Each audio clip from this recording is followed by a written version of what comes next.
The centre-right parties really now are abandoning this ever-spinning carousel of promising the world to everyone. 4. Just look at the Labour benches. I mean, hardly anybody works in business. Hardly anybody has done a serious job. 3. According to family legend, I danced before I could speak. 2. They had things like listening circles, which was groups of civil servants coming together on paid time to sit around talking about how they felt about social and political issues. 1. We have liftoff. Welcome once again to Planet Normal, the Telegraph podcast with me, Liam Halligan, and ordinarily Alison Pearson. But the co-pilot's away this week, so I'm delighted to welcome back to the podcast Nick Timothy, former Downing Street Chief of Staff and Tory MP for West Suffolk. Nick, great to have you with us.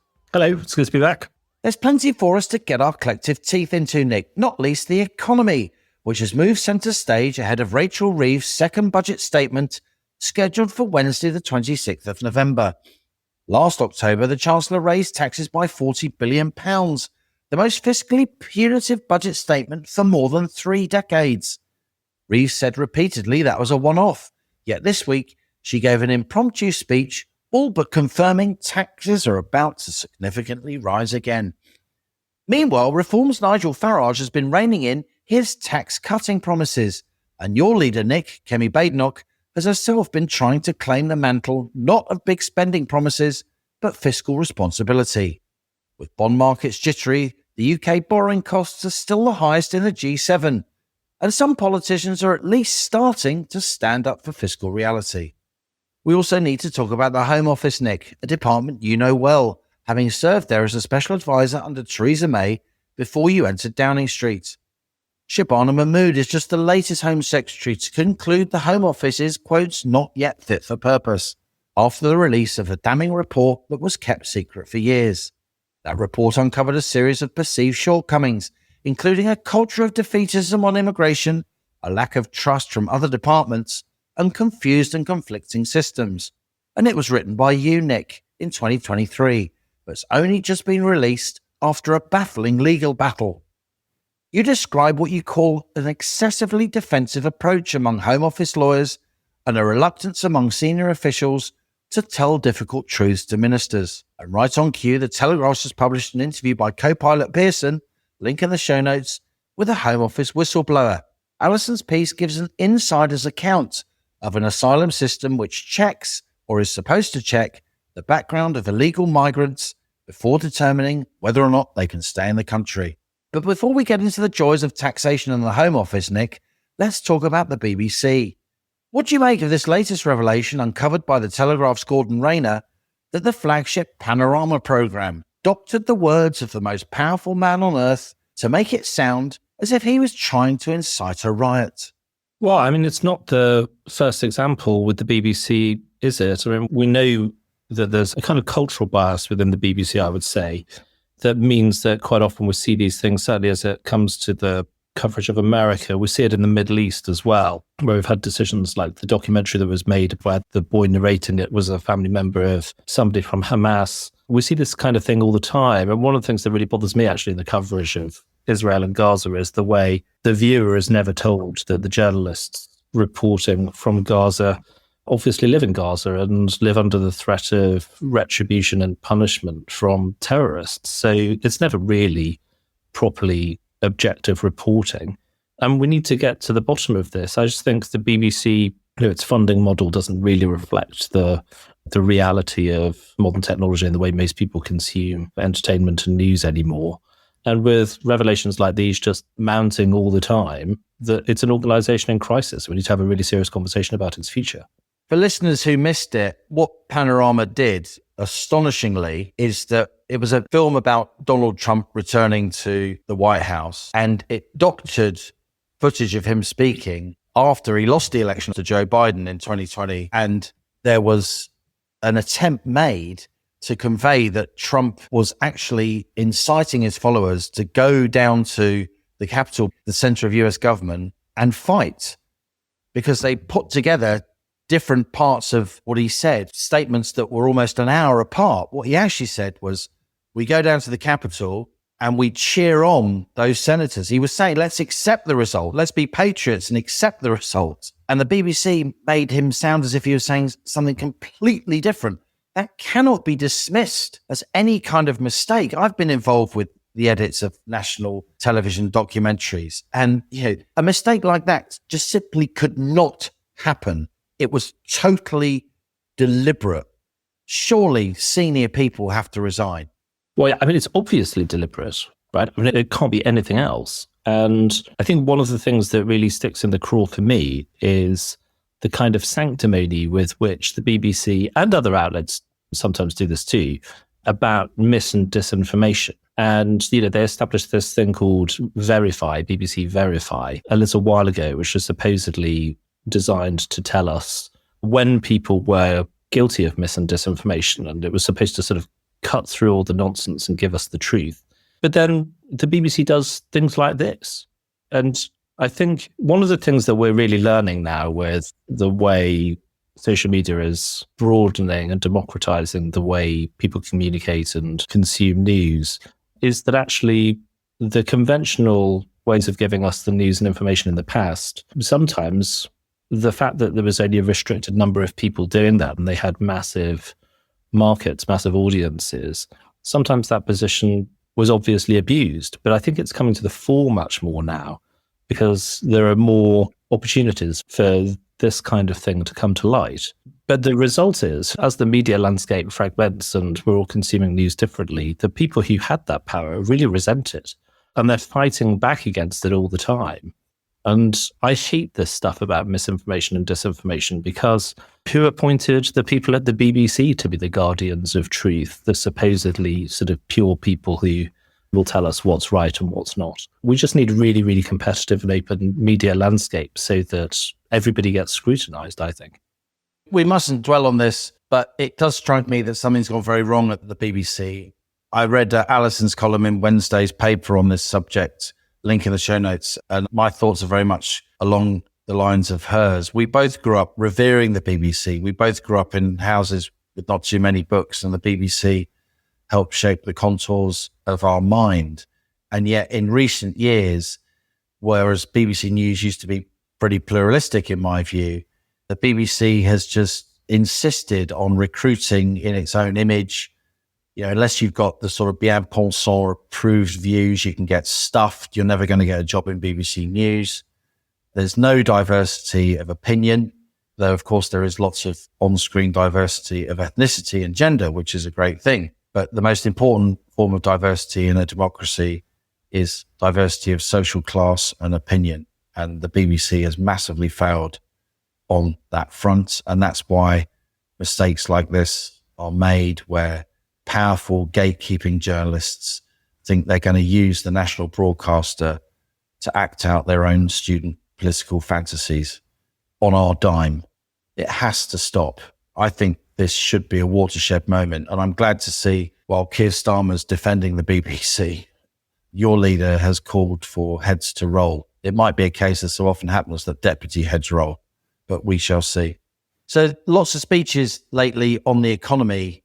Of course, we'll talk about immigration too in the Home Office, but in recent weeks, opinion polls have put the cost of living back at the top of voter concerns, not least in the run-up to this budget. We had Rachel Reeves give an impromptu speech, didn't we, Nick, following a speech by Nigel Farage. There's lots of realignment happening when it comes to fiscal policy, isn't there? And it does strike me that the centre-right parties really now are abandoning this ever-spinning carousel of promising the world to everyone. And there is now some, at least, rhetorical fiscal responsibility punching through. Well, I mean, look, I'm a conservative, and from my perspective so far, I think it's only really been the Conservatives who have talked a proper game on fiscal responsibility since the election. This all starts off with Labour dishonesty, right? I mean, they said that they had a set of plans in their manifesto that were supposedly fully costed and that it wouldn't require any additional spending or tax rises beyond what they'd said. And in that manifesto, they said that they would limit spending increases to £9.5 billion extra a year by 28-29. And then just a few months later, in their first budget, they increased spending by £76 billion by 2029. So that's 8 times higher. And they've increased spending more since then.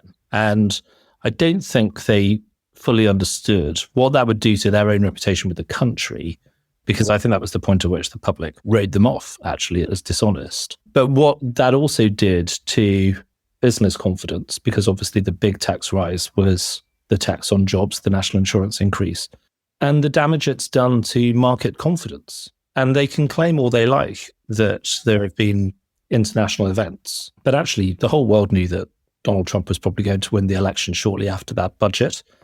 And she knew she was taking risks with the public finances when she made those plans and gave herself such limited headroom. And that budget was, a record breaker, really. And we're going to see exactly the same thing happen again. It's really extraordinary. It was the most fiscally punitive budget since 1993. Let's be even-handed, Nick. The inheritance that Reeves got was very, very different to the inheritance that the Tories left Blair and Brown in 1997. Then tax wasn't at a 70-year high. It was in 2024. The national debt was 36% of GDP in 1997. It was north of 90 in 2024. So she inherited a very tricky fiscal situation, but I fully agree with you. She's made it much, much worse and done so in a disingenuous way. That October 2024 budget raised taxation by the thick end of 40 billion a year and borrowing by 30 to 35 billion a year, piling enormous pressure on sovereign debt markets. UK sovereign debt is now easily the most costly in the G7. Our borrowing costs have gone through the roof. They've come down a little bit in the last few weeks, with Reeves saying that she's going to raise taxes and probably break a manifesto pledge by raising income tax 1 or 2p, which will raise between 10 and 15 odd billion. That will get some money in and calm down financial markets. But what she's not doing is tackling the doom loop, which financial analysts know is there.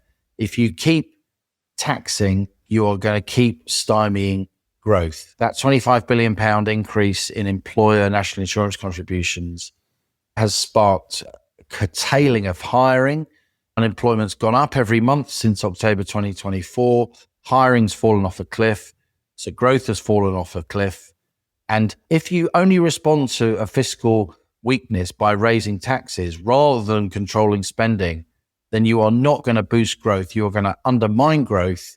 And as you undermine growth, you're simply ultimately going to make your public finances even weaker. And yet Labour, it seems to me, Nick, maybe you can tell me if you know differently, right up to the apex of power in the Labour Party, obviously the economically illiterate Labour backbenchers, many of them think this, but right up to the apex of power, there's just ideologically no way that they're going to countenance spending controls. They're always going to respond by increasing taxation, not least since the botched welfare reforms of last summer, which I think are also weighing on financial markets confidence. Yeah, I think that's right. And I think, you can just look at the Labour benches. Hardly anybody worked in business. Hardly anybody has done a serious job that's focused on real economics. It's mostly sort of public sector workers, lawyers, that kind of thing. And when Rachel Reeves brought forward the welfare cuts that were proposed earlier in the year, and let's remember, she obviously only did that because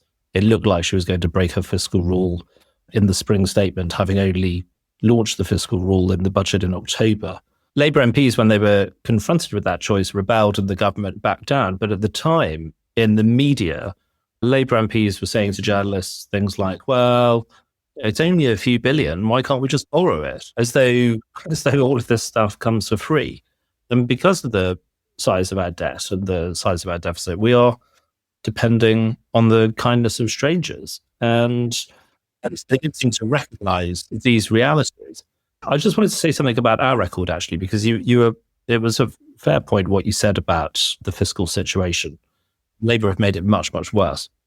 Now, I'd say one thing slightly in front of the Tories and another thing to own up about things on our watch, I think. So the first thing is the Tories did get spending under control in the first half of the 14 years in power. And it was the fact that we'd restored fiscal responsibility that meant that we were in a position to respond during COVID.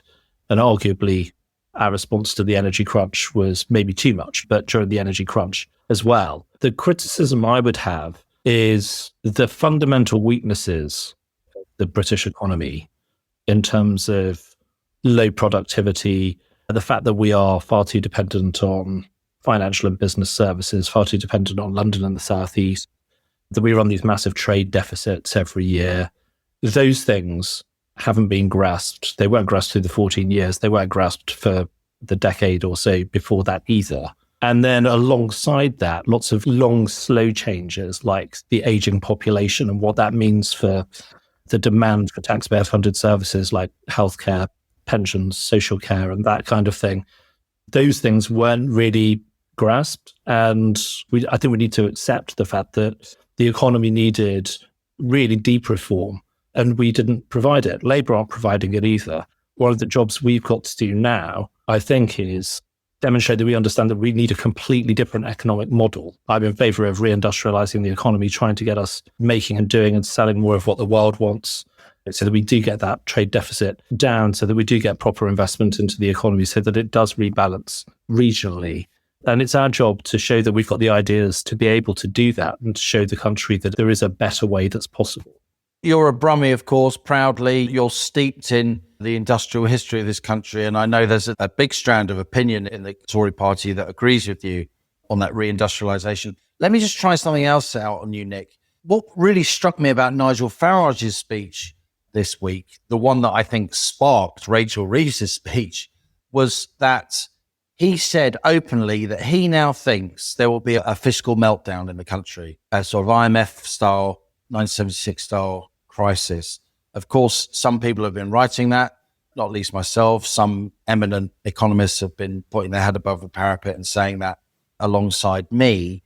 But I think Farage is the first sort of political leader to say that's what we're messing with. Kemi's come close, but she's been worried about being seen to talk down the economy. I totally understand that dilemma. But Farage is now saying he is predicting explicitly he thinks there'll be a fiscal meltdown.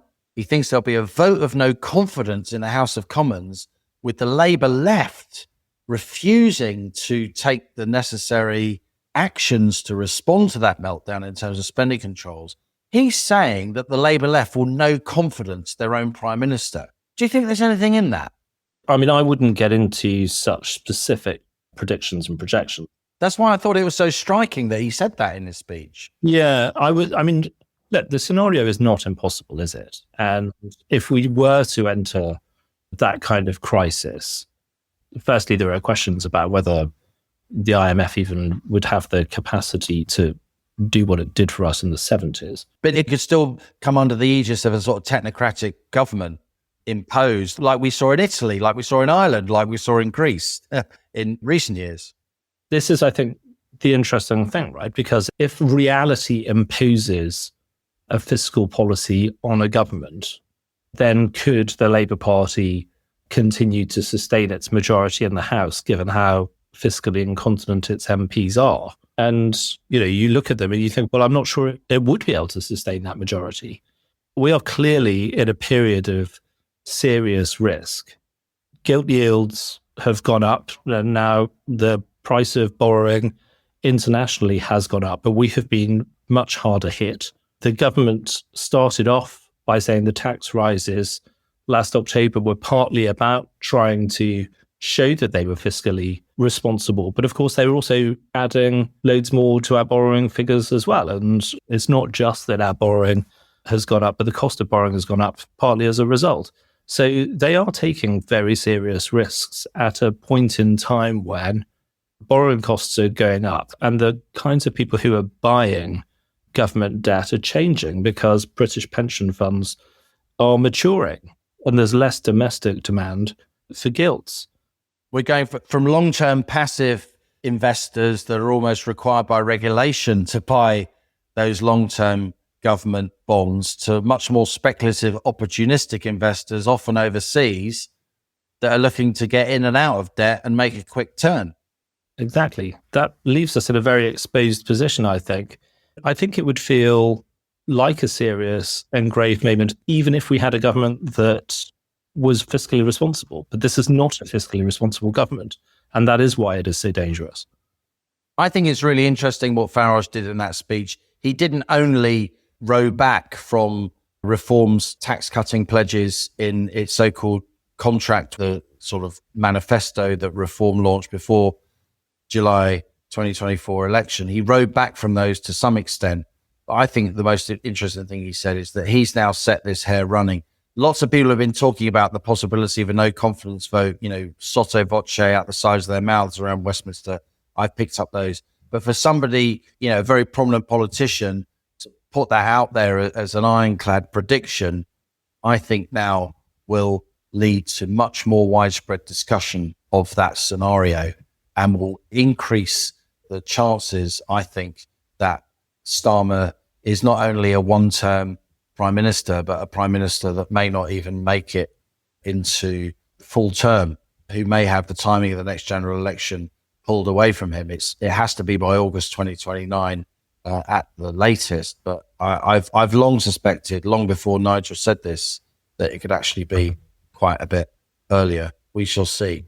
Let's talk about immigration, Nick, because it's not often that we actually have on the podcast as a co-host the author of a report which itself has become a news story. Just give us a tiny bit of background. Why did you write this report about the Home Office, and how on earth was it legally suppressed? Well, good question. So I worked in the Home Office between 2010 and 2015, more than 10 years ago now. And when Rishi Sunak became Prime Minister and Suella was the Home Secretary, they asked me to go into the Home Office and review the kind of operational and structural effectiveness of the place. And so I did that at the beginning of 2023. I presented my report at the beginning of March. And I was half expecting it when I wrote it to be leaked, because these things tend to be. And Oh, not by you, of course, young man. No, not me. And nothing happened. And lots of things happened. Later that year, I was selected as the Conservative candidate for West Suffolk. I got elected the year later, and I'd kind of moved on with things and hadn't really given it much thought. And then a couple of weeks ago, the Times got in touch and said, well, we have a copy of your report. And I didn't know this, but they'd been trying to get hold of it by requests under the Freedom of Information Act.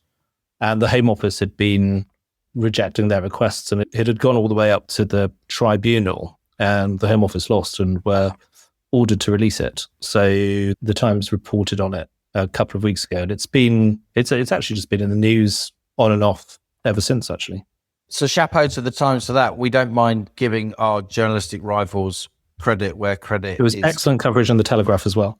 Of course there was. Thank you for that, Nick. So you obviously worked at a very senior level in the Home Office. You were special advisor to the Home Secretary. You were absolutely at the apex of the organisation.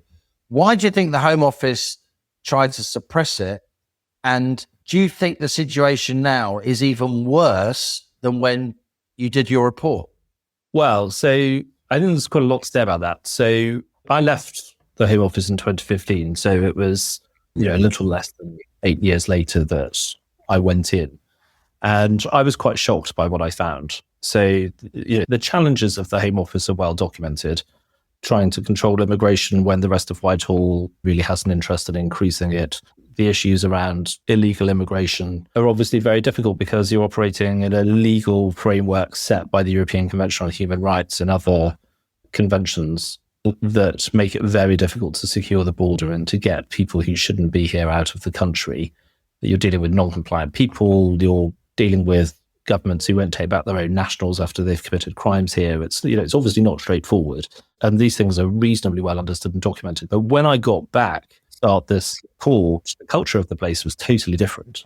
They had things like listening circles, which was groups of civil servants coming together on paid time to sit around talking about how they felt about social and political issues, including the issues that they were working on in the Home Office. So people were sort of sitting there complaining about how they thought the Rwanda policy was unfair and deportations policies might be too tough and things like that.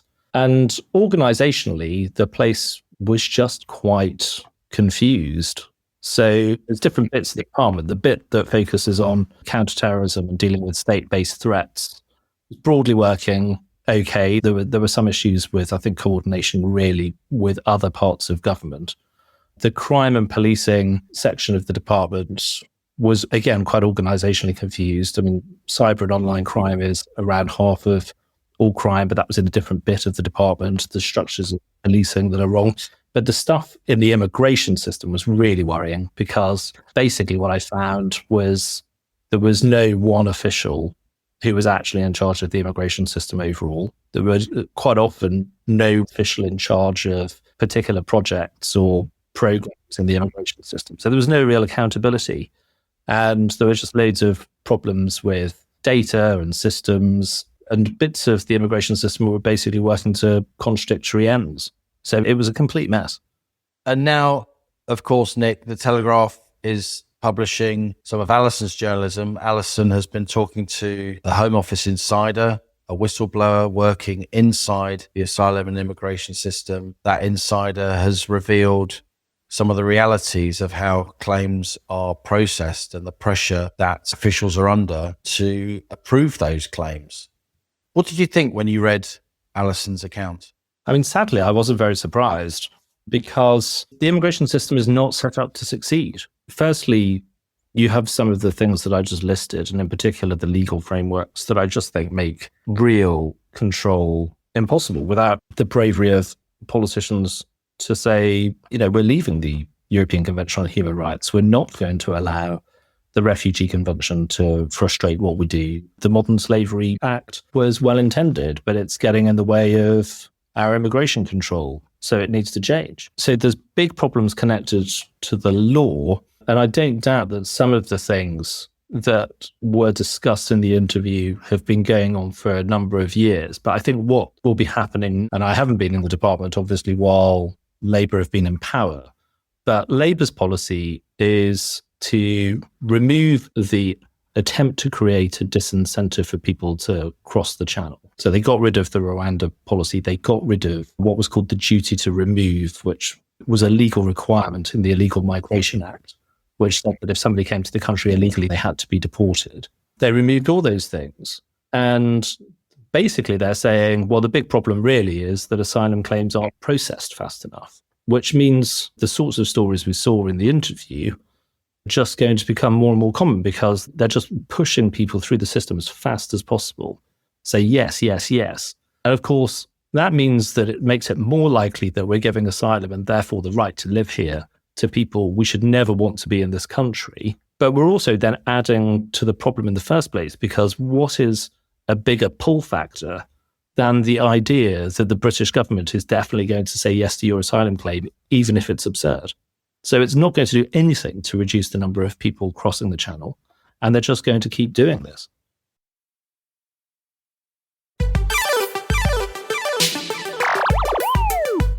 Joining us on the rocket today is Rosie Kay from the world of contemporary dance. Scottish-born Rosie enjoyed a highly successful international career as a performer, and in 2004 established the Rosie Kay Dance Company, which won funding from the Arts Council and elsewhere, staging productions around the world. Rosie Kay's work often blends athletic physicality with social and political themes such as war, surveillance, and identity.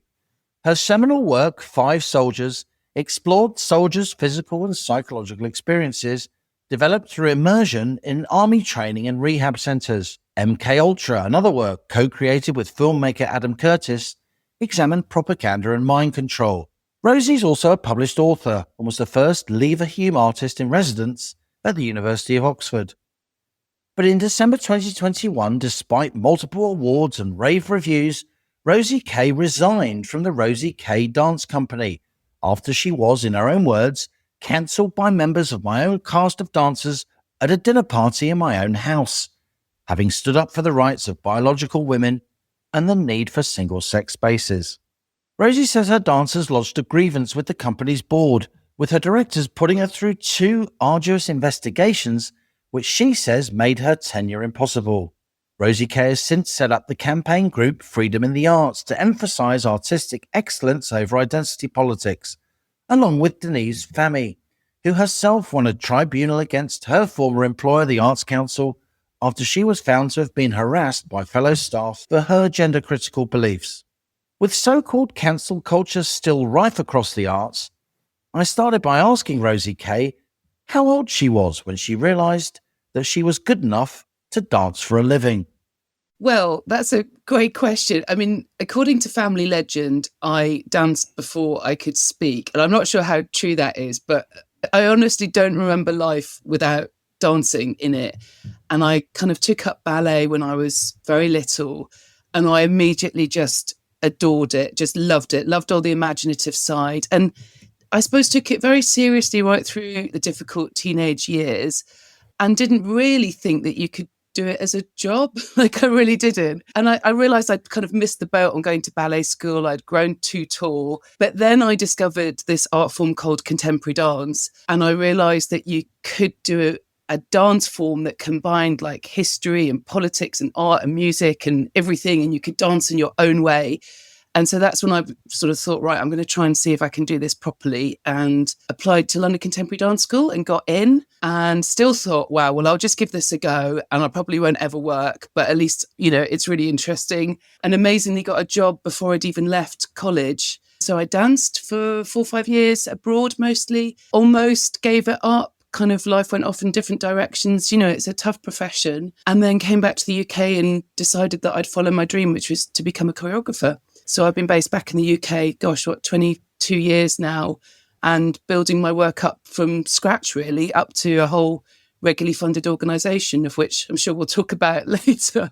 You're pretty good at it, to say the least. You were, as you say, educated in contemporary dance. You've held posts at University of Oxford linked to dance. You founded the Rosie Kay Dance Company. You've done some really incredible things. Your production, Five Soldiers, back in 2015, really took the dance world by storm. It was an incredible coup for you. Yeah. When did it start to go wrong? You've got this life in dance. You've got your own production company. You're obviously financially pretty canny, if I may say so. You're making a proper living out of this, and you're employing lots of people. Yes. When did it start to go wrong? Yes, I was really proud of that. I was really proud of sort of building up something from scratch. I did lots of mentoring. I did lots of bringing on the next generation of dancers. I was particularly interested in like helping female dancers and choreographers really get, you know, noticed and on the big stages. I was really proud of being a female choreographer. My heroines were people like Martha Graham. There's like a history in contemporary dance of like really strong, rebellious artists, male and female, but particularly female. And I almost felt like that was my duty, I suppose. Like, if I'm going to do something as crazy as dance, let's really go for it and let's do it properly. So I kind of was attracted to subject matter that maybe scared the living Jesus out of me, sort of thing. So I looked at war, and that led me to training with the 4th Battalion, the Rifles, like seeing how the body is trained for war. Being a bit of an idiot, I didn't realise it was an all-male infantry battalion when I joined. I looked at religion, I looked at cults, I explored eating disorders. So I was kind of like always trying to look for like where the zeitgeist was going. I was very interested in like sort of picking up cultural trends before they came mainstream. So I'd say like MK Ultra, my work on sort of pop stars and the Illuminati and conspiracy theory. I was kind of quite ahead of the game on that stuff. So I saw the transgender stuff coming over the hill towards me. And more, I started to get this kind of sense of dread. Once I'd looked into it and figured out what was going on and saw the deep and dark threat that it caused possibly to women's rights, I kind of thought, this is going to be something I'm not going to be able to shut up about. And I didn't shut up about it. But I suppose it just came for me. I was quite a good target, because if you could shut me up, a little bit like Sharon Davies in sport, if you can shut me up, you're shutting probably quite a strong woman in the arts. You are a big figure. You're one of the leading contemporary dancers in this country, in the world, and you've got a commercial framework that you've built with your own bare hands. You're employing people. And how did it feel when your own dance company, people you've been mentoring, turned against you? It's a bit like Harry Potter turns against J.K. Rowling. We've seen that happen, haven't we? That's right. And I really, really sympathise with J.K. Rowling on that, because actually you're trying to warn people that you care about that there is a dark side to this. This isn't the same as homophobia in the 80s or something like that. This is coming from a very different place. And I'd done my research. I knew my stuff. I'm renowned for my deep research methodologies, like with the School of Anthropology at Oxford. I don't come at things willy-nilly or knee-jerk. I really go and explore and think about things. So how did it happen that you were cancelled at your own dinner party in your own house? How did you feel? What was the straw that broke the camel's back with your extremely politically oversensitive former colleagues? Well, they were a cast of young dancers. I'd known some of them for quite a long time. I'd mentored them when they were younger. They were young though. They'd had a terrible time with COVID. Some of them hadn't really graduated properly. And we were doing this massive, large-scale production of Romeo and Juliet on one of the biggest stages in Europe with a 48-piece orchestra. The pressure was immense, and the COVID rules had made it really weird. We were all being recorded during our working day in case there were COVID lapses. We had to wear masks all the time. And when you're dealing with like big subject matter like Romeo and Juliet, and I was basing it on gangs and gang culture in Birmingham, murders, suicide, you name it. It's really emotional and it's big and it's deep. And they were acting just kind of quite strange. I now realise they were probably like scoring points against me for misgendering. And I hadn't realised, but there was a bit of an atmosphere. I thought it was just COVID. So I invited them to my house. I made all sorts of like different variations that were gluten-free, vegetarian, pescatarian.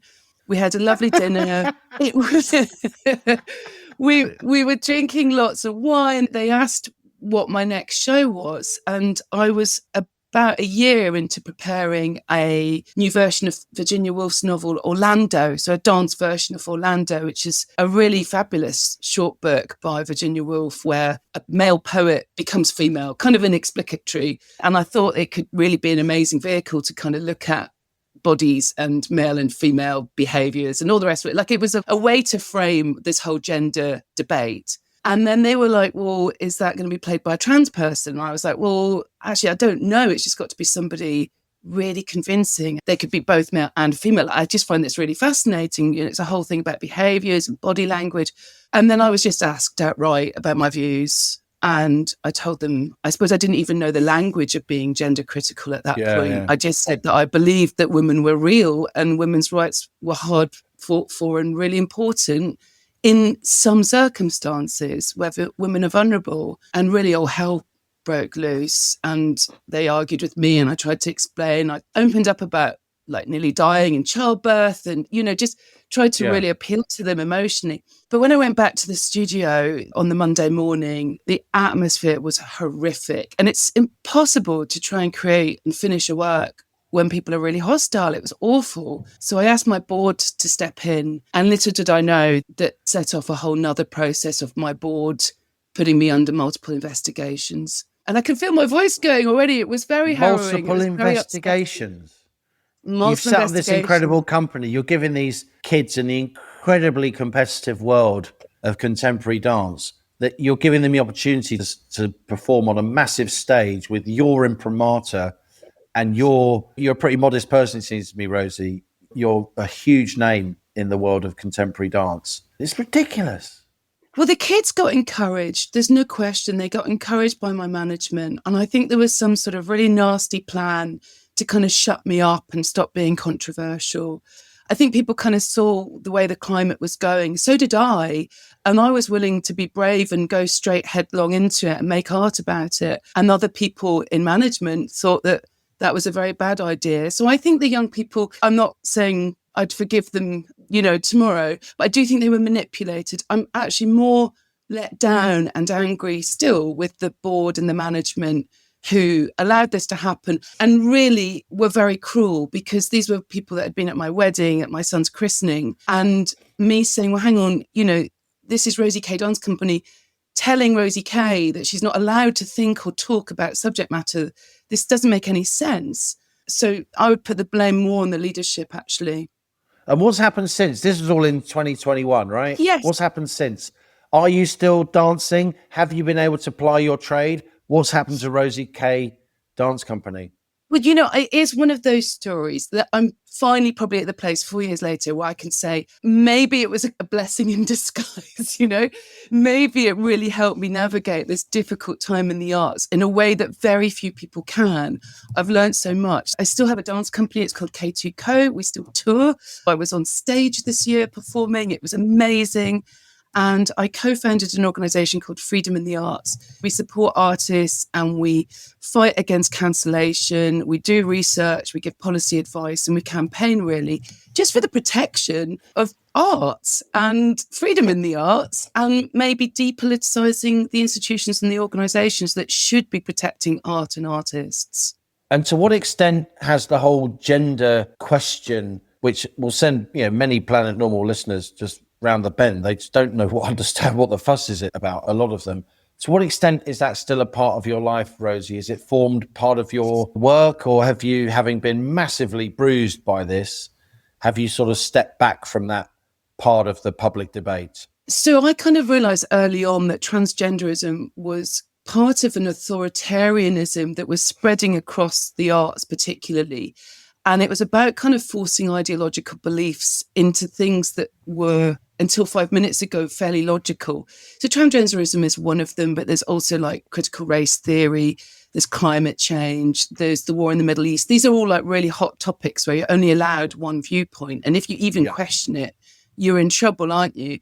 Yeah. So I suppose I've widened out further. I think the For Women Scotland has really helped. I think that war has almost been won. Things I'm kind of fascinated Which led to the Supreme Court ruling, we should say, the Supreme Court ruling about the importance of sexual identity rather than gender identity. Well, it's just the definition of biological sex. So yeah, I think since the Supreme Court ruling for Women Scotland, it's a lot clearer what the definition of biological sex is. However, something I'm quite interested in is this kind of like zombie scaffolding that's been left, that's through administration and HR, and you get a lot in the arts, you get a lot in academia, and that's kind of holding up these policies that are, I think it's fair to say, unlawful. And so again, at Freedom in the Arts, we're looking at that. We're looking at court cases. We've got a pre-protocol letter in to one large umbrella organisation. We're going to have to dismantle this piece by piece. So I suppose for your listeners, yes, it may seem ridiculous, but it's quite serious and it's quite dangerous.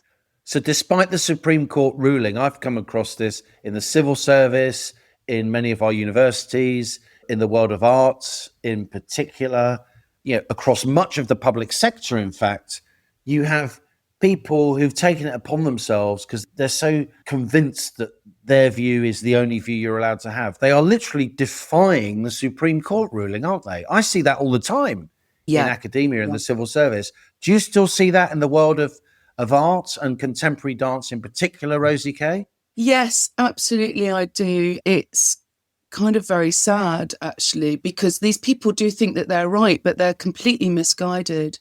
And it seems quite a harsh way to have to sort of deal with it with lawfare. But that is the way we're going to have to start and take some big cases. I think the fear of litigation and the costs of that hopefully should at least temper some of these kind of ideological fanatics. And hopefully people will get some decent advice and some decent HR advice. I think one of the worrying things is when you've got the subsidised sector, they don't seem to really care. And so we're going to have to look at the funders and the funding agreements to say you can't keep funding organisations that are unlawful. Just finally, Rosie Kay, you are a world-class dancer. I'd say, having looked into your life and so on and got to know you a little bit, your reputation as a mentor and a kind of producer and a kind of artistic entrepreneur surpasses possibly even your reputation as a performer, if I may say so. Are you still getting joy from your art? Do you still think you can use your art to push forward ideas and concepts that you feel are important, or has this really knocked the wind out of you? Well, the wonderful thing with dance is it takes a huge amount of sort of personal daily discipline, and getting back into the studio, doing my ballet bar every day, doing all my fitness and all the kind of stuff I have to do to kind of keep my body moving. I think that gives you like a real, literally a backbone. Yeah. An inner core strength, if we may That's say. right. Which is maybe I'm not not as going to strong even as mention pelvic floors. Okay. exactly. Maybe not as strong as it used to be, but it certainly helps. And, there is a joy and a beauty in dance, which I've always found just like utterly mysterious, utterly endless, totally able to mine it. I've actually just started a martial arts course because I'm making a show. Has it got that bad? Has it got that bad?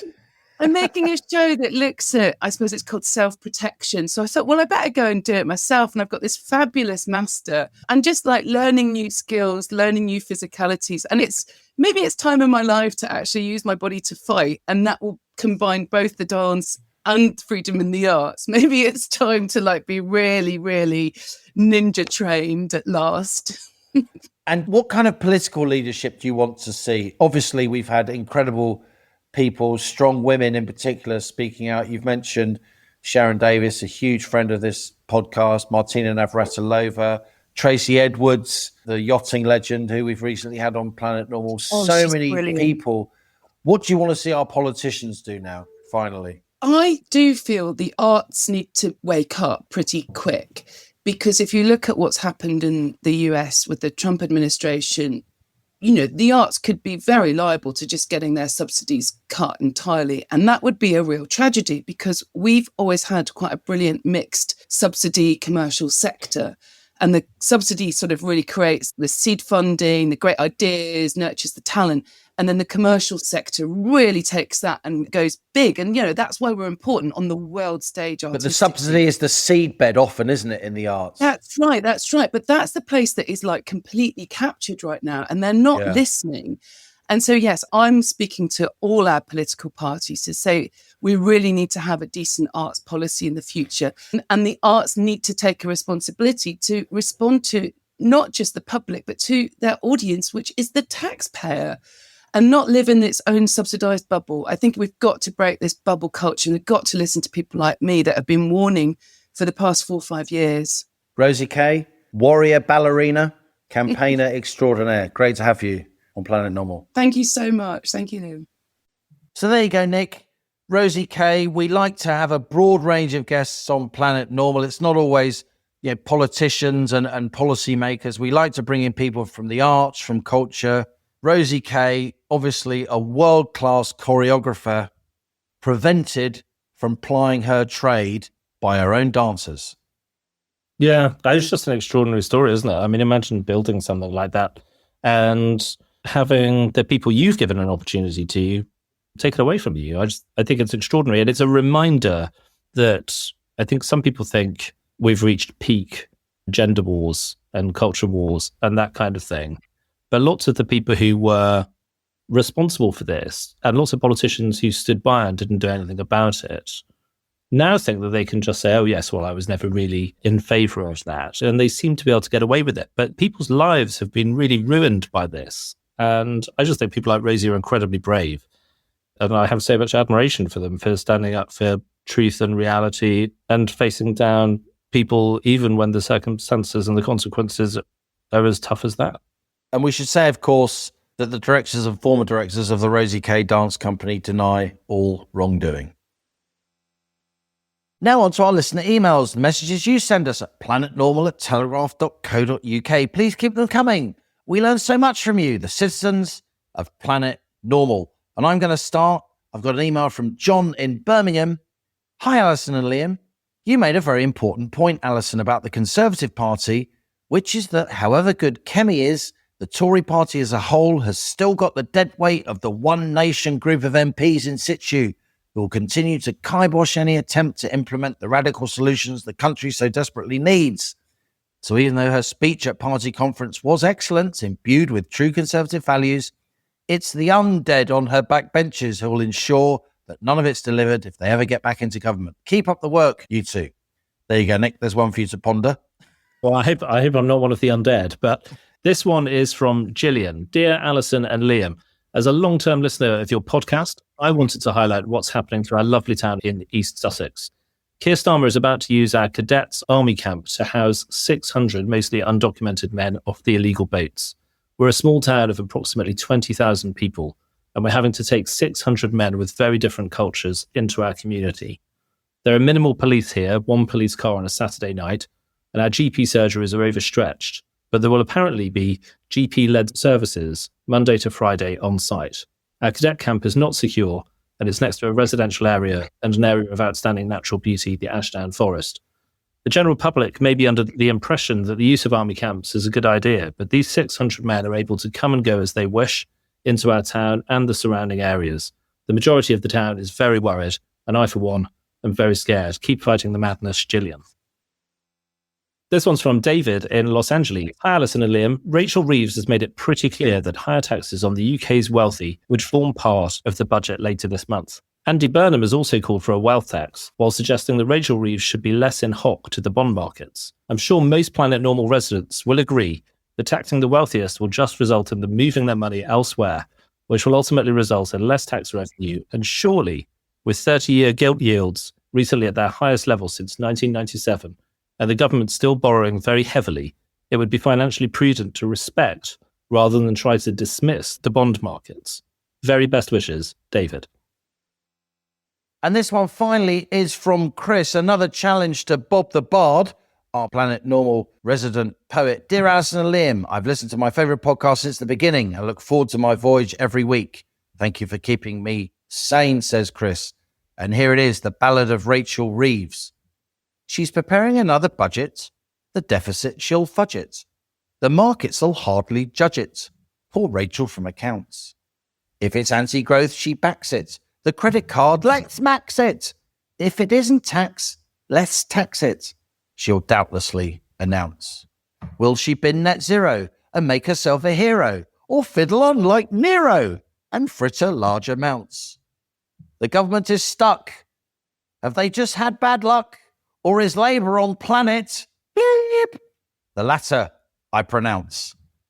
Brilliant poem there from Chris, and of course, that penultimate line, or is Labour on planet, not allowed to say the word, is a reference back to the great Maurice Glassman, Lord Glassman, he of Blue Labour fame, who was Planet Normal guest a couple of weeks ago.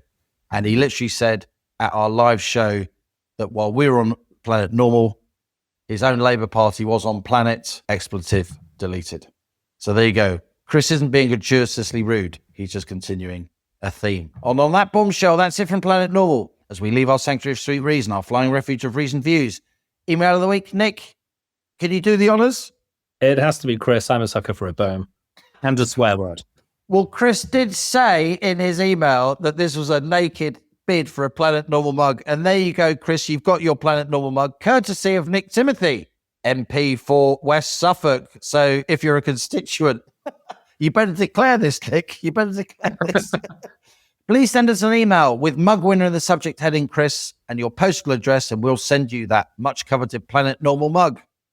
And if you've enjoyed this episode of Planet Normal, please subscribe and leave a review and a rating wherever you listen. And thanks finally to our producers, Cass Ho, James Hodgson, Louisa Wells. Thanks as ever to Nick Timothy for standing in as such an excellent co-pilot. Stay safe and in touch with us and with each other. Until next week, it's goodbye from me. And it's goodbye from him.